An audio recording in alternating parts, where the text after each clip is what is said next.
मस्तुदं विमाजं बृहजमहममेजं ध्येजमम्नाजगेजं सदजमसदजेजं श्रीसहजं भजेयं तपस्वाध्याय शुश्रूषा कृष्णपूजारतं मुनिं विश्वेशमिष्टदं वन्दे परिम्राट् चक्रवर्तिनं श्रीगुरुभ्यो नमः। हरिः ओम्। श्रियः पत्ये नित्या गणितगुणमाणिक्य विशदप्रभाजालोल्लासोपहत सकलावद्यतमसे जगज्जन्मस्थेमप्रलयरचनाशीलवपुषे नमो शेषाम्नादिस्मृतिहृदयदीप्ताय हरये येन प्रादुरभाविभूमिबलये विस्तारिगो सन्ततिः प्राबोधिश्रुतिपङ्कजं करुणया प्रकाशितत्वं परं ध्वान्तं ध्वंसमनादिसाधुनिकरश्चाकारि सन्मार्गगः तेन व्यासदिवाकरेण सततं मात्याजि मे मानसं व्याप्तिर्यस्य निजे निजे नमः सा पक्षे सपक्षे स्थितिः व्यावृत्तिश्च विपक्षतोऽथ विशदे सक्तिर्न वै बाधिते नैवास्ति प्रतिपक्षयुक्तिरतुलं शुद्धं प्रमाणं समे भूयात् तत्त्वविनिर्णयाय भगवान् आनन्दतीर्थो मुनिः भवते यदनुभावात् तेडमूकोऽपि वाग्मे जडमतिरपि जन्तुर्जायते प्राज्ञमौलिः सकलवचनचेतो देवता भारती सा मम वचसि निधत्तां सन्निधिं मानसे च रमानिवासोचितवासभूमिः सन्न्यायरत्नावलिजन्मभूमिः वैराग्यभाग्यो मम पद्मनाभतीर्थामृताब्धिर्भवताद्विभूत्यै पदवाक्यप्रमाणज्ञान् प्रतिवादिमदच्छिदः श्रीमदक्षोभ्यतीर्थाख्यानुपतिष्ठे गुरून् मम श्रीमदानन्दतीर्थार्य सन्मनः सरसी भुवि अनुव्याख्यानललिने चञ्चरे कतिमे मनः न शब्दाब्धौ गाढाः न च निगमचर्चासु चतुराः न च न्याये प्रौढाः न च विदितवेद्यापि वयं परं श्रीमत्पूर्णप्रमतिगुरुकारुण्यसरणिं प्रपन्नामान्या स्मः किमपि च वदन्तोऽपि महताम् ॐ नारायणं निखिलपूर्णगुणैकदेहं निर्दोषमाप्यतममप्यखिलैः सुवाक्यैः अस्योद्भवादितमशेषविशेषतोऽपि वन्द्यं सदा प्रियतमं मम सन्नमामि कुपिता हि पणच्छाया समीकृत्या परं सुखं सेवन्ते यत्पदं धीरास्तं भजे वल्लभं ಶ್ರೇಯಃ.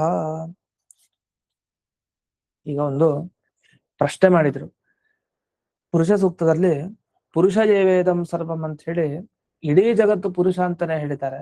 ಅದನ್ನ ದೇವರು ಈ ಎಲ್ಲ ಕಾಣ್ತಾ ಇರೋ ಜಗತ್ತು ಬೇರೆ ಅಲ್ಲ ಅಂತ ಸ್ಪಷ್ಟವಾಗಿದೆ. ಆದ್ರಿಂದ ನೀವು ತಾರತಮ್ಯವನ್ನ ಹೇಗೆ ಹೇಳ್ತೀರಿ? ಎಲ್ಲಾ ದೇವರೇ ಅಂತ ಹೇಳಾಯ್ತು. ಎಲ್ಲಾ ದೇವರೇ ಅಂತಂದ್ಮೇಲೆ ಒಬ್ಬ ದೊಡ್ಡವನು ಒಬ್ಬ ಚಿಕ್ಕವನು ಅಂತ ಹೇಗೆ? ಇರೋನೊಬ್ನೇ ಜಗತ್ನಲ್ಲಿ, ಅದು ದೇವರು ಮಾತ್ರ. ಜಗತ್ತನ್ನೋದೇ ಸುಳ್ಳು. ಹಾಗಾಗಿ ಮುಕ್ತರೂ ಇಲ್ಲ ಅಮುಕ್ತರೂ ಇಲ್ಲ ಅಂದ್ಮೇಲೆ ಮುಕ್ತಾನಾಂ ಪರಮಾಗತಿ, ಮುಕ್ತರಿಗೆ ದೇವರು ಪರಮಾಗತಿ ಯಾಕೆ ಹೇಳ್ಬೇಕು? ಬೇಕಾಗೇ ಇಲ್ಲ. ಈ ರೀತಿ ಅಭೇದವನ್ನ, ಇಡೀ ಜಗತ್ತು ದೇವರು ಒಂದೇ, ಬೇರೆ ಅಲ್ಲ ಅಂತ ಈ ಅಂಶವನ್ನ ತಿಳಿಸ್ತಾ ಪುರುಷ ಸೂಕ್ತ ಈ ಮಾತನ್ನ ಹೇಗೆ ಹೇಳಿದೆ ಅಂತ ಮಾಡಿಕೊಂಡು ಪ್ರಶ್ನೆ ಅದಕ್ಕೆ ಉತ್ತರ ಕೊಟ್ಟರು. ಹಾಗಲ್ಲ, ಈಶಾನೇತಿ ಭಾವಪ್ರಧಾನೋ ನಿರ್ದೇಶ. ಅಲ್ಲಿ ಉತಾಮೃತತ್ವಸ್ಯ ಈಶಾನಃ ಅನ್ನೋದು ಏನು ಹೇಳಿದ್ದಾರೆ? ಅಮೃತತ್ವ ಯಾರಲ್ಲಿದೆಯೋ, ಅಲ್ಲ ಅಮೃತತ್ವ ಯಾರಲ್ಲಿದೆ ವಸ್ತುತಃ ಅಂದ್ರೆ ಮುಕ್ತರಲ್ಲಿದೆ. ಅಂದ್ರೆ ಅವರು ಮರಣವನ್ನ ಹೊಂದಲ್ಲ, ಸಾಯಲ್ಲ. ಸಾಯದೇ ಇರೋರಿಗೆ ಅಮೃತತ್ವವನ್ನ ಪಡೆದಿದ್ದಾರೆ ಅಂತ ಕರೀತಾರೆ. ಯಾರು ಸಾವನ್ನ ಅಪ್ಪಲ್ಲ, ಚಿರಂಜೀವಿಗಳಾಗಿರ್ತಾರೆ ನಿರಂತರ, ಅಂಥವರಿಗೆ ಅಮೃತತ್ವವನ್ನ ಪಡೆದವರು. ಮೃತತ್ವ ಅಲ್ಲ, ಅಮೃತತ್ವ. ಮೃತರಾಗೋದು ಅಂದ್ರೆ ಸಾಯೋದು. ಮೃತರಾದವರಲ್ಲಿ ಏನಿರುತ್ತೆ? ಮೃತತ್ವ ಧರ್ಮ ಇರುತ್ತೆ. ಅಮೃತರಾದವರಲ್ಲಿ ಅಮೃತತ್ವ ಇರುತ್ತೆ. ಹಾಗಾಗಿ ಅಮೃತವನ್ನ ಕುಡಿದ್ರೆ ಅಮೃತರಾಗ್ತಾರೆ, ಮತ್ತೆ ಹುಟ್ಟು ಸಾವಕ್ಕೆ ಸಂಸಾರಕ್ಕೆ ಬರಲ್ಲ ಅಂತ. ಅದಕ್ಕೆ ಅಮೃತ ಅಂತ ಅದಕ್ಕೆ ಹೆಸರು. ಇಲ್ಲೇನ್ ಮಾಡಿದ್ರು? ಈಗ ಮುಕ್ತರಿಗೆ ಸ್ವಾಮಿ ಅಂತ ಗೊತ್ತಾದ್ಮೇಲೆ ಅಮುಕ್ತರಿಗೆ ಸ್ವಾಮಿ ಆಗದೆ ಇರ್ತಾನೆ. ಮೋಕ್ಷದಲ್ಲೇ ಭೇದ ಒಪ್ಪಿದ ಮೇಲೆ ಸಂಸಾರದಲ್ಲಿ ಭೇದ ಇರಲ್ವಾ? ಭೇದ ಇದ್ದೇ ಇರುತ್ತೆ. ದೇವ ಜೀವ ಅಲ್ಲಿ ಬೇರೆ ಅಂದ್ರೆ ಮುಕ್ತಿಯಲ್ಲಿ, ಸಂಸಾರದಲ್ಲೂ ಬೇರೆ ಅಂತಾನೆ ಅರ್ಥ. ಯಾಕೆಂದ್ರೆ ಮೊದಲು ಒಂದೇ ವಸ್ತು ಆಗಿದ್ದು ಆಮೇಲೆ ಬೇರೆ ಆಯ್ತು ಅಂತ ಹೇಳೋದು ತಪ್ಪು. ಅದ್ ಸರಿ ಇಲ್ಲ. ಮೊದಲು ಬೇರೆ ಅಂತ ಆದ್ಮೇಲೆ ಆಮೇಲೆ ಬೇರೆ ಅಂತ ಆಗಿದೆ ಅಂದ್ರೆ ಮೊದಲು ಬೇರೆ ಬೇರೆ ಆಗಿತ್ತು ಅಂತಾನೆ ಅರ್ಥ. ಈಗ ಮಣ್ಣು ಮತ್ತೆ ಮಡಿಕೆ ಮೊದಲು ಬೇರೆ ಆಗಿರ್ಲಿಲ್ಲ, ಅದು ಒಂದೇ. ಮಣ್ಣಿನಲ್ಲೇ ಮಡಿಕೆ ಇತ್ತು, ಎಲ್ಲ ಆಕಾರ ಅದರಲ್ಲೇ ಇದೆ, ಅದಕ್ಕೊಂದು ಆಕಾರ ಕೊಡೋದಷ್ಟೇ. ಮೊದಲು ಏನಿತ್ತು ಮಡಿಕೆ ಮಣ್ಣೆಲ್ಲ ಒಂದೇ, ಅದಾದ್ಮೇಲೆ ಅದೇ ಆಯ್ತು ಅಷ್ಟೇ. ಮೊದಲೇನಾದ್ರು ಮಣ್ಣು ಮತ್ತೆ ದಾರ ತಗೊಳ್ಳಿ, ಅದ್ ಯಾವತ್ತಾದ್ರೂ ಮೊದಲು ಬೇರೆ ಆಗಿದ್ದು ಆಮೇಲೆ ಒಂದೇ ಆಗುತ್ತೆ? ಅಥವಾ ಆಮೇಲೆ ಬೇರೆ ಆಗಿದ್ಕೊಂಡಿದ್ ಮೊದಲು ಒಂದೇ ಆಗಿರತ್ತ? ಹಾಗೆ ಸಾಧ್ಯ ಇಲ್ಲ. ಅದೇ ತರ ಹೀಗೆ ಇನ್ನೊಂದು ಕಾರಣವನ್ನು ಕೊಡ್ತಾರೆ. ಯದಿ ಸರ್ವತ್ವಮುದಿತಂ ಉತೇಶ ಇತಿ ತದ್ವೃಥ. ಅಲ್ಲಿ ಉತಾಮೃತತ್ವಶೇಷಾನೋ, ಉತ ಅನ್ನೋ ಶಬ್ದ ಬಳಸಿದ್ದಾರೆ. ಉತ ಅಂದ್ರೆ ಮತ್ತು ಅಂತ ಅರ್ಥ. ಉತ ಅನ್ನೋ ಶಬ್ದಕ್ಕೆ ಇಷ್ಟಲ್ಲದೆ ಇದು, ನಾನು ವ್ಯಾಕರಣವನ್ನಷ್ಟೇ ಓದಲ್ಲ, ಇದನ್ನೂ ಓದ್ತೀನಿ ಉತ ಅಂತ. ಆ ಉತ ಅನ್ನೋ ಶಬ್ದಕ್ಕೆ ಇಲ್ಲಿ ಅರ್ಥವನ್ನ ಏನ್ ಹೇಳ್ತಾರೆ ಅಂದ್ರೆ ಸಮುಚ್ಚಯ ಅಂತ ಹೇಳ್ತಾರೆ. ಸಮುಚ್ಚಯ ಅಂದ್ರೆ ಇನ್ನೊಂದನ್ನು ಸೇರಿಸ್ಕೊಳ್ಳೋದು. ನಾನು ಹಸುವನ್ನ ನೋಡ್ಕೊಳ್ತೇನೆ, ಅದರ ಜೊತೆಗೆ ಕಾಡಿಗೂ ಹೋಗಿ ಬರ್ತೇನೆ. ನೀನು ಹಸುವನ್ನ ನೋಡ್ಕೋ, ಹಾಗೆ ಕಾಡಿಗೆ ಹೋಗಿ ತಿರುಗಾಡ್ಕೊಂಡು ಬಾ. ಗಾಮ್ ನಯ, ಗಾಮ್ ನಯ ಮತ್ತೆ ಕಾನನಂಚ ಅಟ ಅಂತ ಹೇಳ್ತಾನೆ. ಇದಕ್ಕೆ ಅರ್ಥ ಇಷ್ಟೇ. ಕಾನನ ಅಂದ್ರೆ ಕಾಡು, ಕಾಡಿಗೆ ಹೋಗು, ಹಾಗೆ ಹಸುವನ್ನು ಮೇಯಿಸಿಕೊಂಬ ಅಥವಾ ಹಸುವನ್ನ ಕರ್ಕೊಂಡ್ ಬಾ ಹಾಗೆ ಅಂತ. ಅದನ್ನ ಚ ಅಂತ ಹೇಳ್ತೀವಿ. ಚ ಅನ್ನೋ ಶಬ್ದ ಬಳಸ್ತೀವಿ ಸಂಸ್ಕೃತದಲ್ಲಿ, ಚ ಅಂತ. ರಾಮಂ ಕೃಷ್ಣಂಚ ಭಜಸ್ವ, ರಾಮನನ್ನು ಕೃಷ್ಣನನ್ನೂ ಭಜನೆ ಮಾಡು ಅಂತ ಹೇಳಲಿಕ್ಕೆ ಆ ಚ ಅನ್ನೋದನ್ನೇನ್ ಬಳಸ್ತೀವಲ್ಲ ಮತ್ತು ಅನ್ನೋ ಅರ್ಥದಲ್ಲಿ. ಹಾಗೆ ಪುರುಷ ಸೂಕ್ತ ಇಲ್ಲಿ ಉತ ಅಮೃತತ್ವಸ್ಯ ಈಶಾನ. ಉತ ಅಂದ್ರೆ ಮತ್ತು ಅಂದ್ರೆ ಹಿಂದೆ ಒಂದ್ ವಿಷಯ ಹೇಳಿದ್ದಾರೆ, ಅದ್ರ ಜೊತೆಗೆ ಮುಕ್ತರಿಗೂ ಸ್ವಾಮಿ ಅವನೇ. ಹಾಗಾದ್ರೆ ಹಿಂದೆ ಯಾರ ಬಗ್ಗೆ ಹೇಳಿದ್ದಾರೆ ಅದು ಬೇಕು ನಮಗೆ. ಹಾಗಾದ್ರೆ ಪುರುಷ ಏವೇದಂ ಸರ್ವಂ ಅಂತ ಹಿಂದೆ ಬಂದಿದೆ.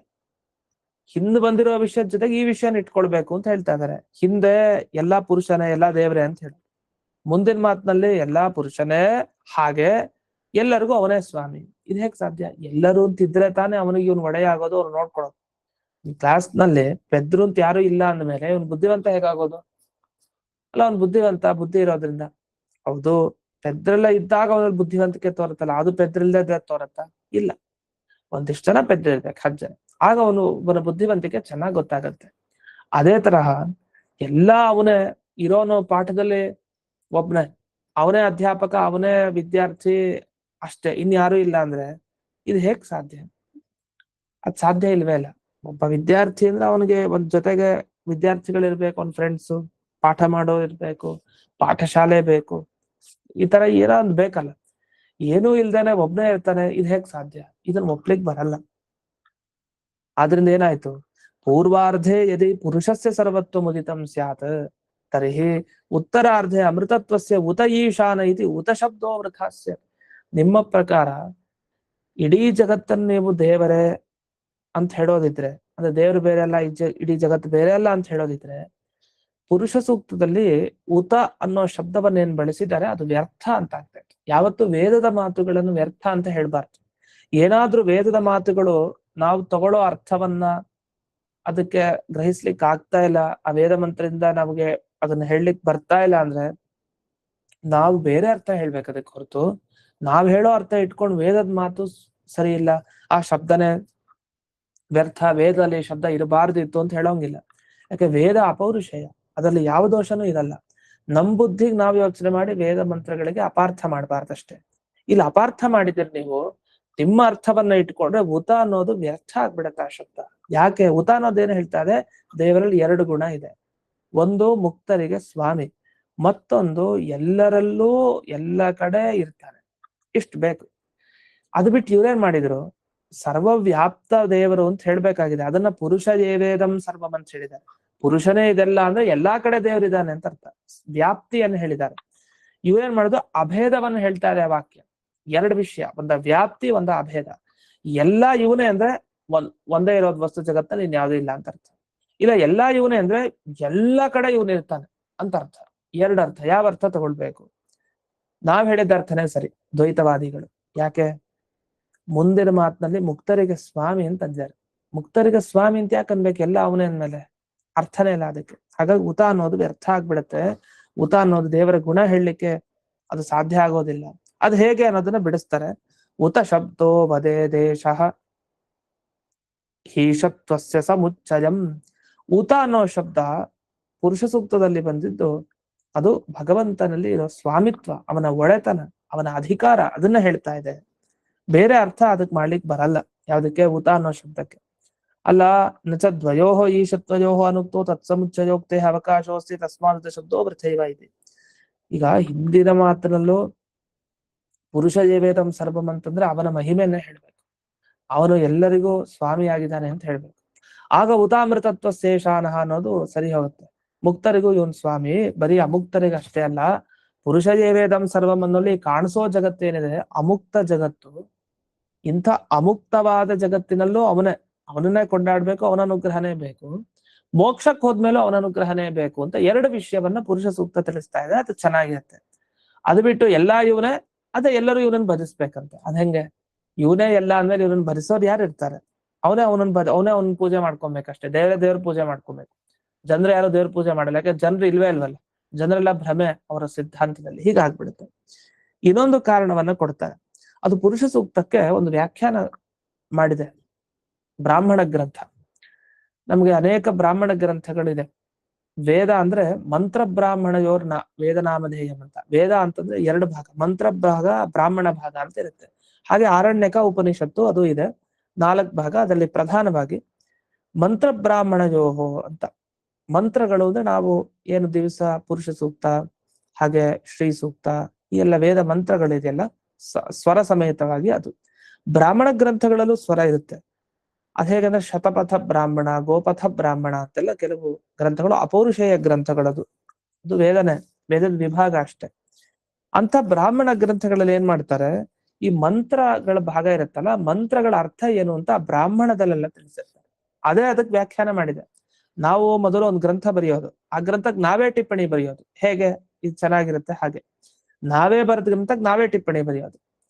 ಅಲ್ಲಿ ವೇದ ತಾನೇ ಹೇಳಿದ್ದಕ್ಕೆ ತಾನೇ ವ್ಯಾಖ್ಯಾನ ಮಾಡಿದೆ. ಹಾಗೆ ಪುರುಷ ಸೂಕ್ತದ ಮಂತ್ರಕ್ಕೆ ತಾನೇ ಒಂದು ಅರ್ಥ ಹೇಳಿದೆ. ಏನ್ ಅರ್ಥ ಹೇಳಿದೆ ಅದನ್ನ ನೋಡ್ಬೇಕು. ಅದನ್ನ ಇಲ್ಲಿ ಮಧ್ವಾಚಾರ್ಯರು ಉಲ್ಲೇಖ ಮಾಡ್ತಾ ಇದ್ದಾರೆ. ಪುರುಷೇಣೈ ವೇದಂ ವ್ಯಾಪ್ತಂ ಇತಿ ಬ್ರಾಹ್ಮಣಂ ಚಾಹತಂ ಪ್ರತಿ. ಪುರುಷ ಅಂದ್ರೆ ಪರಮಾತ್ಮ ಇಡೀ ವಿಶ್ವವನ್ನ ವ್ಯಾಪಿಸಿಕೊಂಡಿದ್ದಾನೆ ಅಂದೇನರ್ಥ, ಆತೃಣಾತ್ ಆಕರೀಶಾತ್ ಸರ್ವಂ ಭಗವಾನ್ ಇತಿ ಮಿಥ್ಯಾ ದೃಷ್ಟಿರೇಶ ಇತಿ ಶಾಖಾಂತರ ಬ್ರಾಹ್ಮಣಂ ಚ ತಮ್ ಮಂತ್ರಂ ಪ್ರತಿ ಪ್ರವೃತ್ತಂ ತಸ್ಯ ಮಂತ್ರಸ್ಯ ವ್ಯಾಖ್ಯಾನ ರೂಪಮೇವ ಆಹ. ಈ ಬೇರೆ ಶಾಖೆಯಲ್ಲಿ ಪುರುಷ ಸೂಕ್ತದ ಅರ್ಥವನ್ನ ವಿವರಿಸಲಿಕ್ಕೆ ಈ ವಾಕ್ಯ ಸಿಕ್ಕಿದೆ.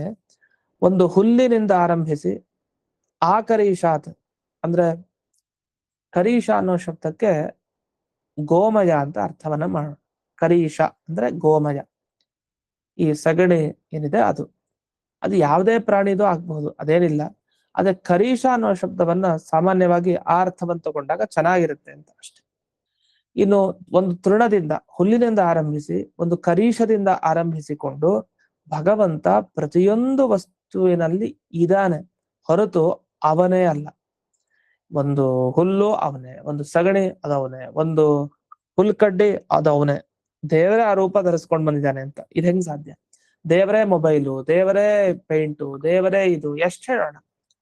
ಎಲ್ಲಾ ದೇವರು ಅಂತಂದ್ರೆ ದೇವ್ರು ಬಿಟ್ಟು ಇನ್ನೇನೂ ಇಲ್ಲ ಅಂತ ಹೇಳ್ತಾರ. ಈ ತರ ಹೇಳೋದು ತಪ್ಪು. ಯಾಕೆಂದ್ರೆ ಮಿಥ್ಯಾ ದೃಷ್ಟಿರೇಷ ಅಂತ ಸ್ಪಷ್ಟವಾಗಿ ಖಂಡನೆ ಮಾಡಿದೆ ಆ ಬ್ರಾಹ್ಮಣ ಗ್ರಂಥ. ಯಾರು ಹೀಗೆ ಎಲ್ಲವೂ ದೇವರೇ ಅಂತ ತಿಳ್ಕೊಳ್ತಾರಲ್ಲ, ಅವರ ಜ್ಞಾನ ಸರಿ ಇಲ್ಲ, ಅದು ಮಿಥ್ಯಾ ಜ್ಞಾನ ಅಂತ ಸ್ಪಷ್ಟವಾಗಿ ಬೇರೆ ಶಾಖೆನೆ ಈ ಪುರುಷ ಸೂಕ್ತದ ಮಂತ್ರಕ್ಕೆ ವಿವರಕವಾಗಿದೆ. ಹಾಗಾಗಿ ವ್ಯಾಪ್ತ ಅನ್ನೋ ಶಬ್ದಕ್ಕೆ ಇಲ್ಲೆಲ್ಲ ಏನರ್ಥ ಅಂದ್ರೆ ವಶೀಕೃತಂ ಅಂತ ಅರ್ಥ ಅಂತೆ. ಅದನ್ನ ಹೇಳಿದ್ದು. ಈ ಪುರುಷ ಹೇಗೆ ಇಡೀ ಜಗತ್ತಿನಲ್ಲಿ ವ್ಯಾಪಿಸ್ಕೊಂಡಿದ್ದಾರೆ ಅಂದ್ರೆ ಎಲ್ಲ ತನ್ನ ಹತೋಟಿಲಿ ಇಟ್ಕೊಂಡಿದ್ದಾರೆ ಅಂತ ಅರ್ಥ. ಈಗ ಒಬ್ಬರ ಮನೆಯಲ್ಲಿ ಅವತ್ ಹೇಳಿದ್ನಲ್ಲ, ಅದೇ ತರ ಅವನ್ ಮಾತನ್ನ ಎಲ್ರೂ ಕೇಳ್ತಾರೆ. ನೀನ್ ಬಿಡಪ್ಪ, ನೀನ್ ಒಬ್ಬನೇ ಮನೆಯಲ್ಲಿ, ಅದೇ ಇನ್ಯಾರು ಮಾತಾಡೋರೇ ಇಲ್ಲ ಅಂತ ಬಾಯಿ ಸೋತಿದ್ದಾರೆ, ಯಾರು ಮಾತಾಡ್ಲಿಕ್ಕೆ ಸಾಧ್ಯ ಇಲ್ಲ, ಇವನು ಅಷ್ಟು ಜೋರಿದ್ದಾನೆ ಅಂತ. ಇವನ ಹತ್ರನೇ ಇಡೀ ಮನೆ ಇದೆ, ಇವ್ರೊಬ್ಬನೇ ಇರೋದು ಇವ್ರ ಮನೇಲಿ, ಅವನೊಬ್ಬನ್ ನೋಡ್ಕೊಂಡ್ರೆ ಸಾಕು ಅಂತ. ಇನ್ಯಾರು ಇಲ್ವಾ? ಅವನೊಬ್ಬನ್ ನೋಡ್ಕೊಂಡ್ರೆ ಅಂತ ಮಿಕ್ಕಿದವ್ರು ಇದ್ದಾರೆ, ಆದ್ರೆ ಉಪಯುಕ್ತ ಇಲ್ಲ, ಅವರಿಂದ ಏನು, ಅವನೊಬ್ಬ ಸಿಕ್ಕಿದ್ರೆ ಸಾಕು. ಅದಕ್ಕೆ ದೈತ್ಯರೇನ್ ಮಾಡಿದ್ರು ಅವ್ರಿಗೆ ಗೊತ್ತು, ಈ ಜನರನ್ನ ಮೋಹಗೊಳಿಸೋ ದೊಡ್ಡ ವಿಷಯ ಅಲ್ಲ, ಆ ಇವ್ರಿಗೆಲ್ಲ ಸಪೋರ್ಟ್ ಕೊಡೋ ಆ ದೇವರನ್ನ ಯಾರು ಮಾಡ್ಬೇಕು ಅಂತ ಪ್ರತಿ ಸಲ ಆ ದೈತ್ಯರು ಅದಕ್ಕೆ ಹೊರಡೋದು. ಇಲ್ಲಿ ಪುರುಷ ಸೂಕ್ತಕ್ಕೆ ಹೀಗೆ ಅರ್ಥವನ್ನ ಮಾಡ್ತಾ ಬೇರೆ ಗ್ರಂಥದಲ್ಲೂ ವಶೀಕೃತಂ, ದೇವರು ಎಲ್ಲಾ ಕಡೆ ವ್ಯಾಪಿಸ್ಕೊಂಡಿದ್ದಾನೆ ಅಂದ್ರೆ ಎಲ್ಲವನ್ನೂ ತನ್ನ ವಶಕ್ಕೆ ತಂದುಕೊಂಡಿದ್ದಾನೆ ಅಂತ ಅರ್ಥ. ಹಾಗಾಗಿ ಕೆಲವರು ಧರ್ಮ ಸಮುಚ್ಚಯಾರ್ಥ ಉತ ಶಬ್ದ ಇತ್ಯಭಿಪರಾಸ್ತಂ. ಕೆಲವರು ಹೇಳ್ತಾರೆ ಹಾಗಲ್ಲ, ಪುರುಷದೇ ವೇದಂ ಸರ್ವಂ ಅನ್ನೋದ್ರಲ್ಲಿ ಬ್ರಹ್ಮನಲ್ಲಿರೋ ಸರ್ವಾಭೇದ ಹೇಳಿದ್ದಾರೆ. ಅಂದ್ರೆ ದೇವರಲ್ಲಿರುವಂತಹ ಜೀವರಲ್ಲಿರುವಂತಹ ಅಭೇದ ಧರ್ಮ ಹೇಳಿದ್ದಾರೆ. ಆ ಧರ್ಮವನ್ನ ತಗೊಂಡು ಮುಕ್ತರಿಗೆ ಅವನು ಸ್ವಾಮಿ ಅಂತ ತಗೊಳ್ಬೇಕು ಅಂತ. ಉತ ಅಮೃತತ್ವಸ್ಯ ಈಶಾನಃ ಅನ್ನೋದು ಉತ ಅನ್ನೋ ಪುರುಷ ಸೂಕ್ತದ ಶಬ್ದ ಹೇಳ್ತಾ ಇದೆ. ಅದ್ ಸರಿ ಇಲ್ಲ.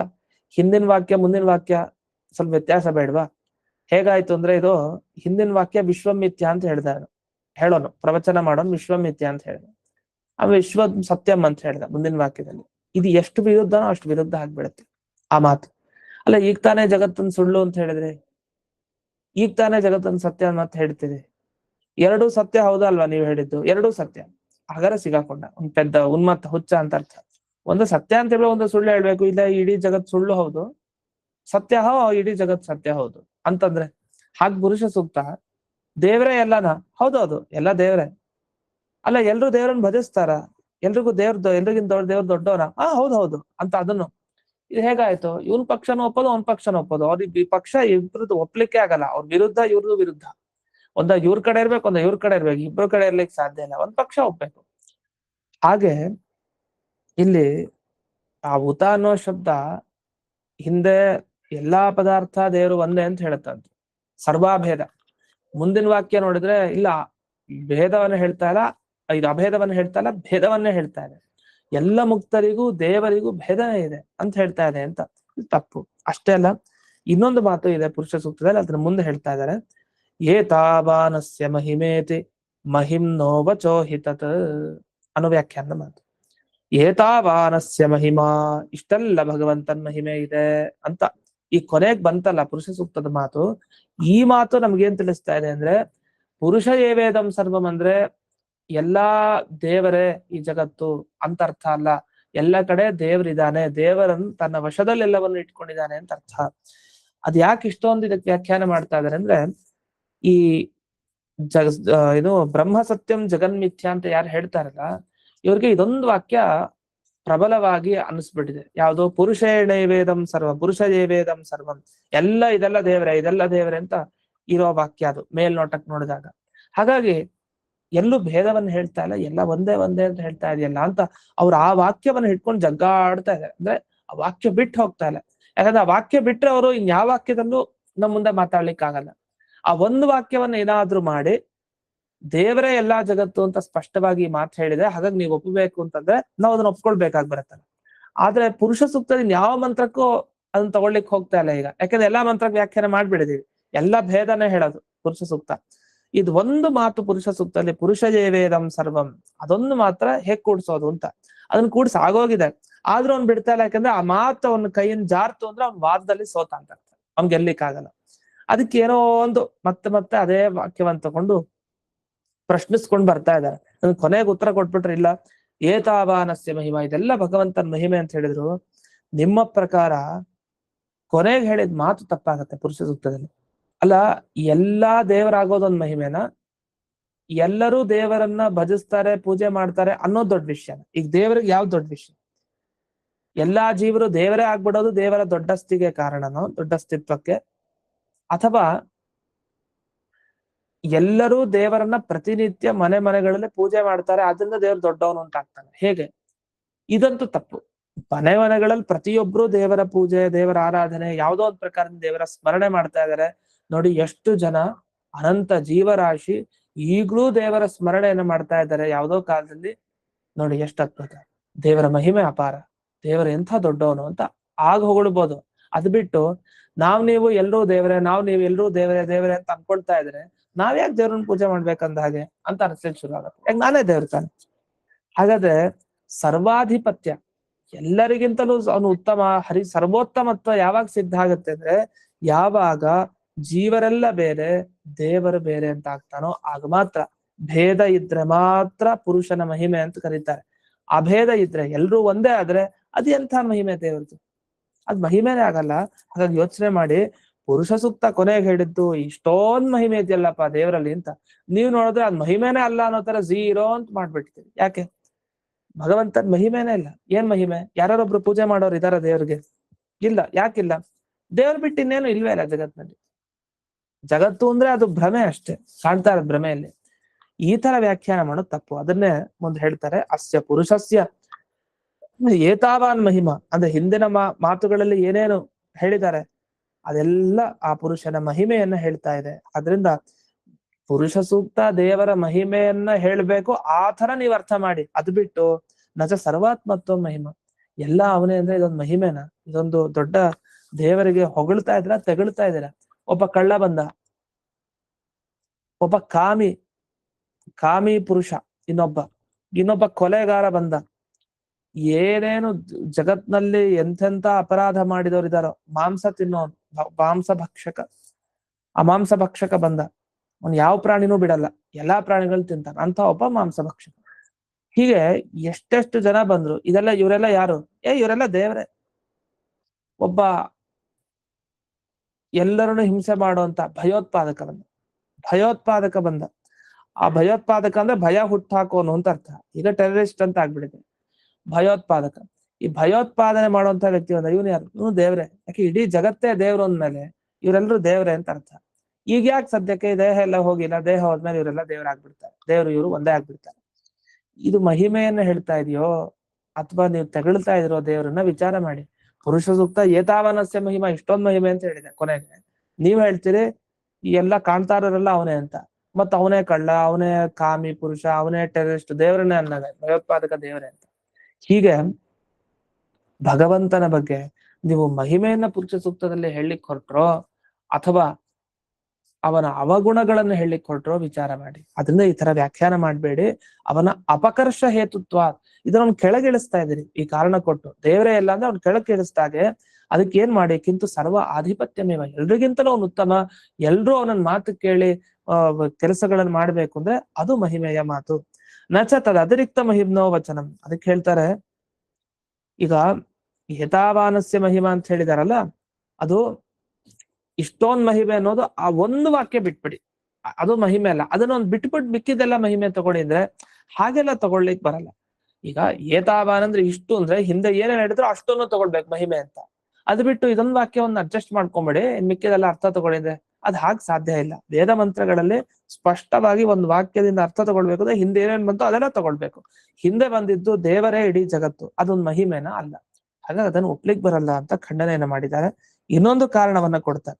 ಅದೇನ್ ಕಾರಣ ಅನ್ನೋದು ನಾಳೆ ದಿವಸ ನೋಡೋಣ ಅಂತ ಹೇಳ್ತಾ ಇಂದಿನ ಪಾಠವನ್ನ ಅಸ್ಮದ್ ಗುರುವಂತರ್ಗತ ವ್ಯಾಸತೀರ್ಥ ಗುರುವಂತರ್ಗತ ಭಾರತೀಯ ರಮಣ ಮುಖ್ಯ ಪ್ರಾಣಾಂತರ್ಗತ ಶ್ರೀಮನ್ಮೂಲ ಗೋಪಾಲಕೃಷ್ಣನಿಗೆ ಅರ್ಪಣೆಯನ್ನು ಮಾಡ್ತೇನೆ. ಶ್ರೀ ಕೃಷ್ಣಾರ್ಪಣ.